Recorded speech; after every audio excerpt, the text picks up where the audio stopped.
ولی دکنی نے فن شاعری کو ایک مقام دیا، اور مقام اس لحاظ سے دیا کہ شاعری کو فن شاعری بنایا۔ پہلے صرف شاعری تھی، بس دلچسپی کے لیے، مزے کے لیے، اور اس طرح سے محفلوں کی رونق جو ہے، بات سے بات نکالنا شعروں میں اور مزہ لینا، اس طرح سے تھا۔ لیکن انہوں نے فن بنا دیا۔ کیسے فن بنا دیا کہ شاعری، ایران کی شاعری جو دنیا بھر میں ایک مقام رکھتی تھی، اپنا سکہ اس نے بٹھایا ہوا تھا دنیا بھر۔ حافظ جیسے شاعر تقریباً 150 سال پہلے ایک مقام بنا چکے تھے، جن کے کلام کو الہامی کلام کا درجہ دیا جاتا تھا۔ تو یہ ساری چیزیں، اور ٹیکنیکلی بھی شاعری جو ہے، غزل نظم جو ہے، وہ بہت آگے جا چکی تھی۔ تو ان اصولوں کو رائج کیا یہاں پر اردو زبان میں۔ یہ بہت بڑا کام ہے ولی دکنی کا، اسی لیے اس کے استادوں میں یعنی بابا آدم تک کا لفظ جو ہے ان کے لیے استعمال کیا، تو یعنی شاعری کے حوالے سے۔ لیکن فارسی زبان کا اثر و رسوخ اسی طرح قائم رہا، اور ایام گوئی جو ہے اس سے بھی پیچھا نہ چھڑایا جا سکا۔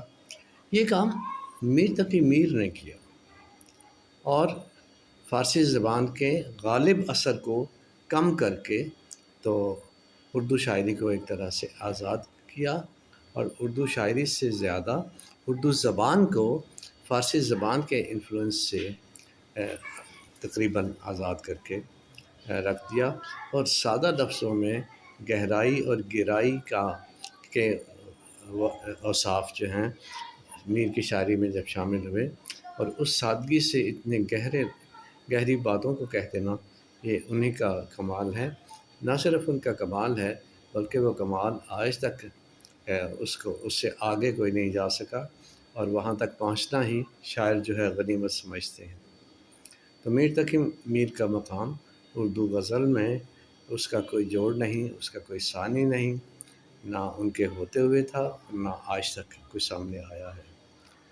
تو بہت بڑے بڑے جو ہیں تعریفی کلمات، تعریفی باتیں ان کے بارے میں کی گئی ہیں، ان کی غزل کے بارے میں۔ تو میں جتنی بھی کروں کر بھی نہیں سکتا، اور کم ہوگی۔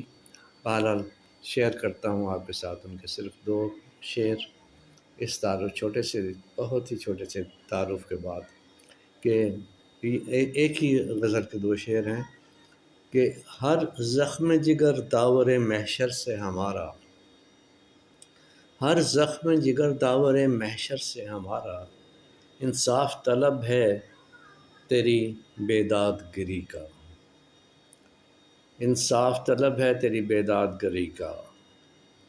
دوسرا شعر ہے اسی غزل کا، لے سانس بھی آہستہ کہ نازک ہے بہت کام، لے سانس بھی آہستہ کہ نازک ہے بہت کام، آفاق کی اس کارگہ شیشہ گری کا۔ Thank you.